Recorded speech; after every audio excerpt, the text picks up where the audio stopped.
So hello and welcome to Top10s. As always, I'm your interim host, Karl Smallwood. Yes, that's my real name. Follow me on social media if you don't believe me. It's linked below. And today we're talking about 10 of history's most incredible art heists. And this video is based on an original article by Himanshu Sharma. If they provide us social media links for us, they will also be provided below. And I'm wearing this blazer because I did work very briefly as a tour guide. So I'm going to put my best tour guide-y voice just to do the intro, and then I'll speak in my normal speaking voice, which I know from all the comments you don't like anyway. You'd think that the cases of art theft and robbery in real life are as interesting as they are portrayed on the big screen, and you'd be absolutely right. The most fascinating art heists in history can easily rival their fictional counterparts in suspense and storytelling, complete with eccentric thieves whose motives go beyond simply money, stone-cold detectives who refuse to give up on the case, and plot twists that put most Hollywood heist stories to shame. And I hate talking like that because it's not the way my mum taught me to speak. Right, number 10, the 1974 Rusborough House heist. On April 26, 1974, an armed gang reportedly led by an attractive woman with a French accent raided the Rusborough House in Ireland, making off with a collection of valuable artworks worth in excess of £20 million at the time. Easily the largest art robbery in history at that point, the heist included paintings by renowned artists like Goya, Rubens and Vermeer.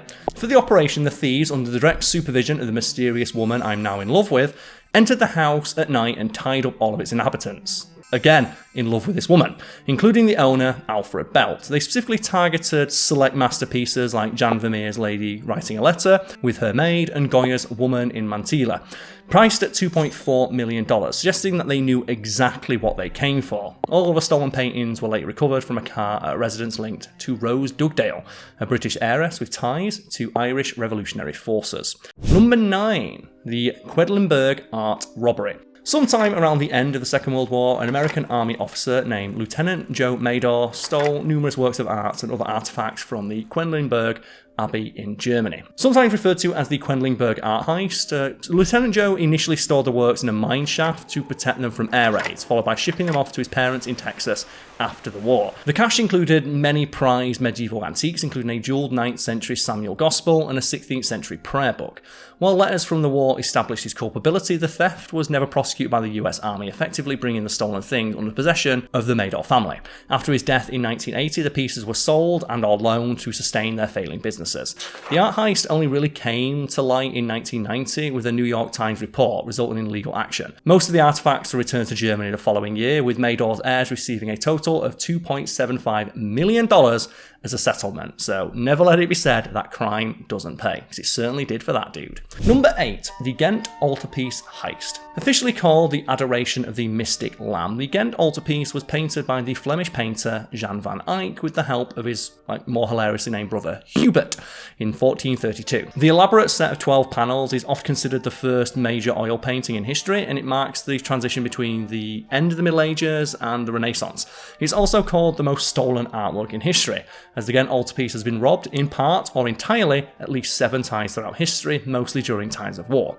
On April 10th, 1934, the Just Judges panel from the altarpiece was stolen once again, and its current whereabouts are one of the biggest mysteries in the art world, as the panel depicting the biblical figures was taken from the St. Bartho Cathedral overnight. Despite extensive investigation since, it's never been found and it remains missing to this day. And now I would just like to imagine, in my head, that there's someone watching this video right now who's seen a picture of what it looks like, who just has it in their house and didn't know. It's just something they inherit from an uncle or something and didn't want to get rid of.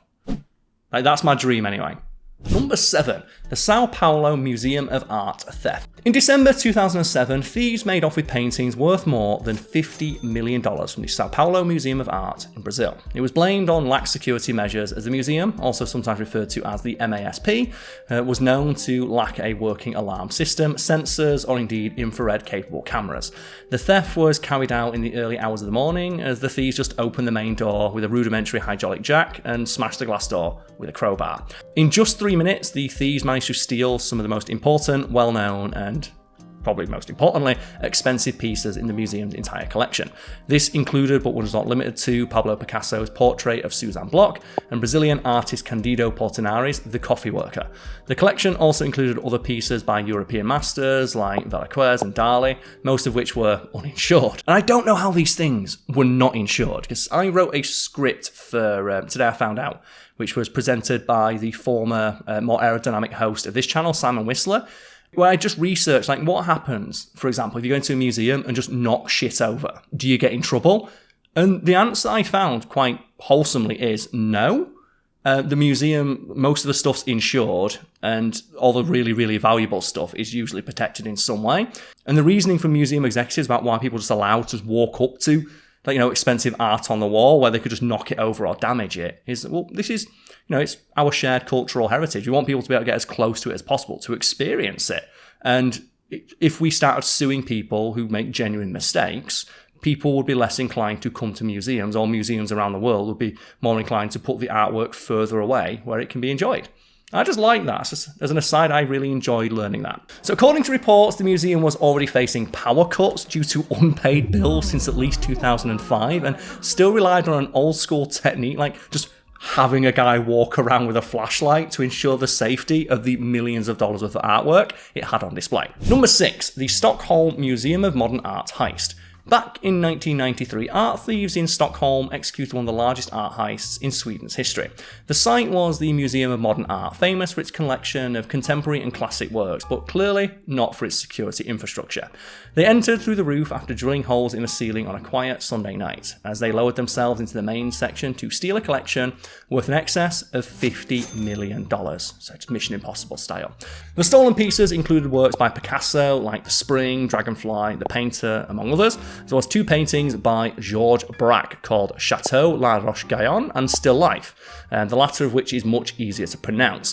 The theft actually went entirely unnoticed by staff on duty at the time, who were presumably fired the next day when security guards came in and noticed that all the stuff was missing. Number 5, the Montreal Museum of Fine Arts heist. In September 1972, the Montreal Museum of Fine Arts went through what has often been called Canada's largest art heist. In the wee hours of the morning, 3 thieves descended into the museum through the skylight, started to notice a trend here, and proceeded to overpower and incapacitate the guards on duty at the time.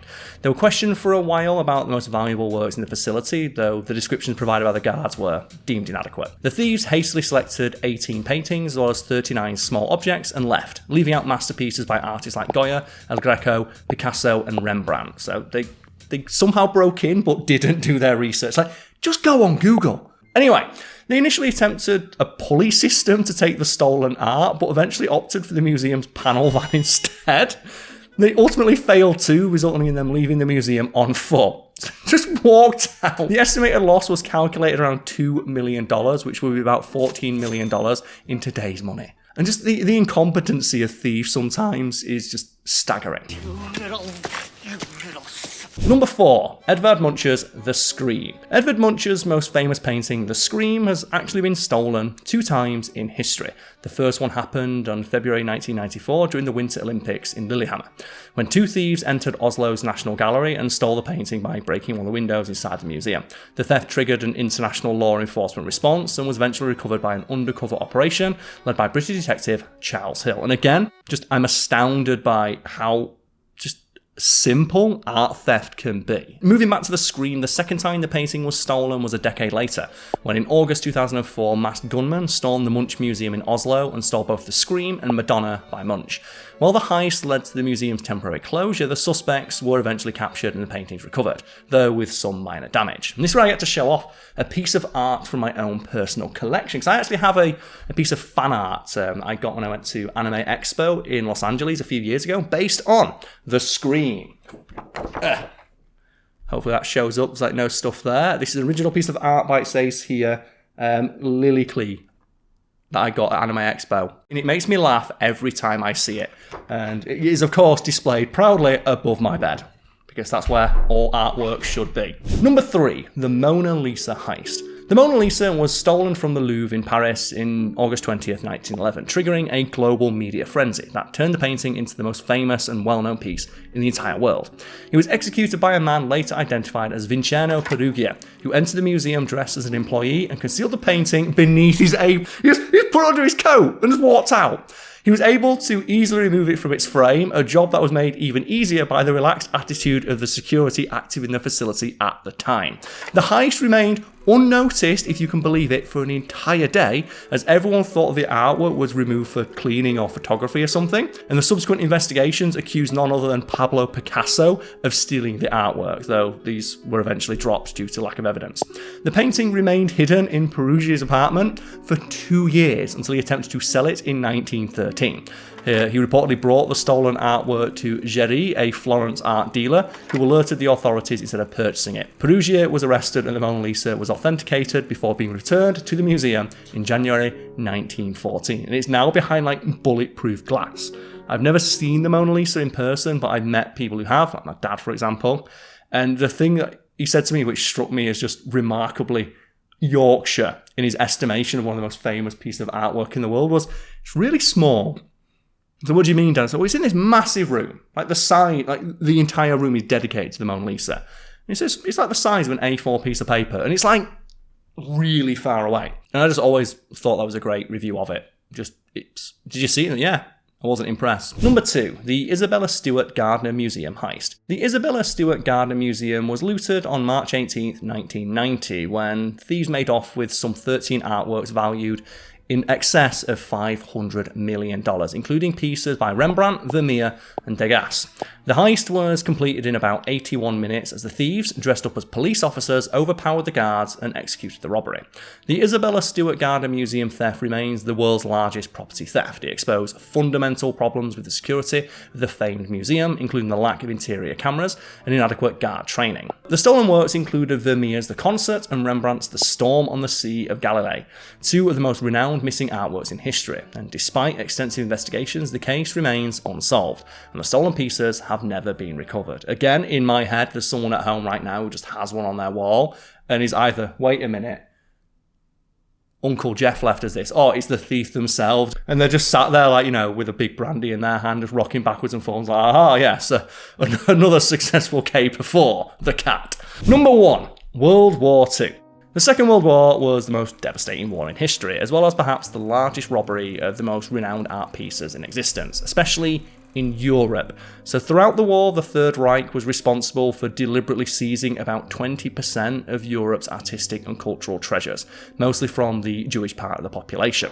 And there were many motives behind this theft on a mass scale, including Nazi hatred for modern art, Hitler's personal ambition for a grand so-called Führer Museum in his hometown of Linz, Austria, and an attempt to erase all parts of the rich and diverse cultural history of European Jews. The looted art was taken from various European locations and stashed in places like Musée Gilles de Paume in Paris and Nazi headquarters in Munich. Retrieving looted and stolen artworks by the Nazis was a big part of the Allied effort, as volunteers along the entire front rallied to safeguard national art collections and transported them to hidden safe houses. And I believe in regards to the Mona Lisa, there was a guy who was tasked with looking after it and he hung it above his bed. Despite these efforts, however, the Nazis managed to loot more than 600,000 paintings throughout the war, and anywhere between 30,000 to 100,000 are still missing to this day. And again, I'm just going to reiterate my desire, to just, you know, for my own personal amusement, that someone out there has one of these works just above their bed and either doesn't know it or is like really smug about it, like, haha, got one over on the world, I guess? So thank you for watching this episode of Top 10s. I hope you enjoyed watching the video as much as I enjoyed recording it. As mentioned at the start, I've been your host, Karl Smallwood, and this video is based on an original article by Himanshu Sharma. If we have socials for Sharma, they will be found below alongside my own, which will next to links for my own channels, which include Wiki Weekend, which I host with a friend, and my own personal channel, Fact Fiend with Karl Smallwood. There'll also be linked below, like links to our sister sites, or channels, I should say, Biographics and Geographics, on which I'm also the host. If you enjoyed this video, please leave a like. If you have any comments about it, leave those too. In particular, I would like feedback on my hosting and presentation style. I'm not sure how many videos I've said this in so far, so if you're sick of hearing that, just know that I record like a bunch of these on the same day. So any improvements that will happen in my presentation and hosting style will be happening gradually over the next coming weeks. But for me, I've only been the interim host here on TopTenz for about 3 weeks now. So depending on when this video goes out, that will highlight, just how long it takes for a video to go from being an article to something you can watch on this channel, which I hope you subscribe to if you want to see more. But otherwise, cheers for watching the video. Thank you for any feedback you can provide. And as always, have the day you deserve.